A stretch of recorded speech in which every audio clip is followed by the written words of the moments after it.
એ વર્તમાન જે સાબર ડેરીના જે ચેરમેન છે એ ચેરમેનના ભત્રીજા, એ ચેરમેનના ભત્રીજાના હોવ, એના દીકરાના હોવ, એ બધી જ આ ત્રણ ડેરીઓ જે છે જૂના પીપોદરા એટલે એ ગામ છે. વર્તમાન સાબર ડેરીના જે ચેરમેન છે એ ચેરમેન પોતાનું ગામ, એનું માતૃ ગામ જે છે એ જૂના પીપોદરા, અને એ જૂના પીપોદરાની ડેરીની અંદર રોજનું 1500-2000 લીટર દૂધ એ ઉધારવામાં આવતું હતું. પરંતુ હવે કોઈની મજાલ છે કે અહીંયા આપણે કોઈ સરકારી અધિકારી પહોંચી શકે?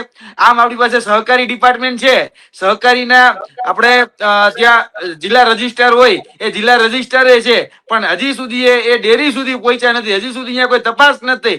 હજી સુધી તમે વિચારો કે જે જગ્યા દૂધ બનતું હતું, બરાબર, હવે ખરેખર તો એના ત્યાં તપાસ કરી, જે જગ્યાએ યુદ્ધ આ પ્રકારનું દૂધ બનતું હોય ત્યાં તપાસ કરી અને જેટલો પણ મુદ્દામાલ હોય ને જપ્ત કરવાનો હોય પોલીસને.